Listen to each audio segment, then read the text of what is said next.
میرے نبی پاک صلی اللہ تعالیٰ علیہ وسلم نے فرمایا اپنے بھائی کو مصیبت میں دیکھ کے خوشی کا اظہار نہ کرو، اسے تکلیف میں دیکھ کر کبھی خوشی کا اظہار نہ کرو، ورنہ حضور فرماتے ہیں اللہ اس پر رحم کر دے گا اور تمہیں اس مصیبت میں مبتلا کر دے گا۔ کبھی بھی دشمن مرے تو کدے خوشی نہ کری، کیونکہ سجنا بھی تے مر جانا ہے۔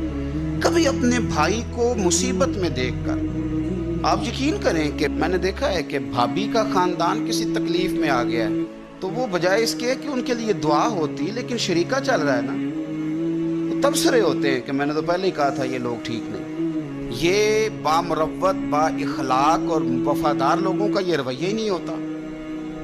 وہ تو گہرا دشمن بھی ہو گہرا، اس کے بارے میں بھی دیکھیں نا، میرے نبی پاک صلی اللہ تعالیٰ علیہ وآلہ وسلم کافروں اور منافقوں پر نرم دل نہیں تھے، ان کے بارے میں بھی حضور دعائیں کرتے تھے کہ اللہ انہیں خیر کی توفیق عطا فرما۔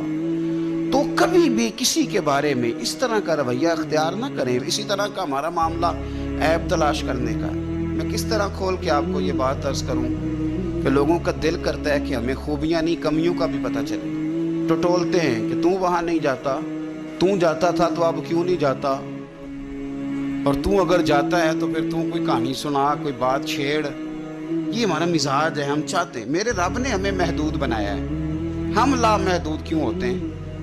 اللہ نے ہمارے اوپر رحم فرمایا ہے کہ ہمیں دیوار کے پیچھے نظر نہیں آتا، یہ اس نے کرم فرمایا۔ اگر ہمیں نظر آتا ہوتا تو کتنے پردے کھل جاتے، اور بہت ساری چیزیں جو پردوں میں رہنی چاہیے تھیں وہ پردوں میں نہ رہتی۔ یہ اس نے کرم فرمایا ہے کہ ہمیں دیوار کے پیچھے نہیں سنتا، اس کو کرم سمجھو، پردے نہ کھولو۔ اگر ہمیں یہ خبر ہوتی کہ سامنے کیا ہے تو بہت سارے ہمارے معاملات خراب ہو جاتے۔ اس کا شکر ہے، اس کا کرم ہے۔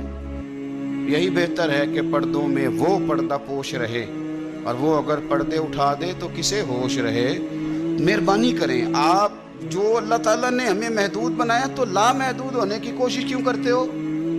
جہاں اس نے رکھا ہے وہیں رہنے کو اپنے لیے بہتر جانو، وہیں، ورنہ حالات خراب ہو جائیں گے۔ میرے نبی پاک صلی اللہ علیہ وسلم نے فرمایا، مسند احمد میں موجود ہے، حضور فرماتے ہیں لوگوں کی جاسوسی نہ کرنا، ان کے عیب نہ ٹٹولنا۔ بس حضور نے کہہ دیا تو کہہ دیا، نہیں ٹٹولنے تو سونیا تیرے غلام ہیں۔ سوال ہی نہیں پیدا ہوتا کہ ہم کبھی یہ کام کریں۔ حضور نے فرمایا کسی کے عیب نہ ٹٹولنا۔ اگر تم نے کسی کے عیب ٹٹول کے اسے رسوا کرنے کی کوشش کی تو فرمایا تم اگر 7 پردوں کے اندر بھی بیٹھے ہوئے وہاں بھی اللہ تمہیں رسوا کر دے گا۔ یہ نہ سمجھنا کہ میں چھپ گیا ہوں تو بچ جاؤں گا، اللہ تمہیں وہاں بھی رسوا۔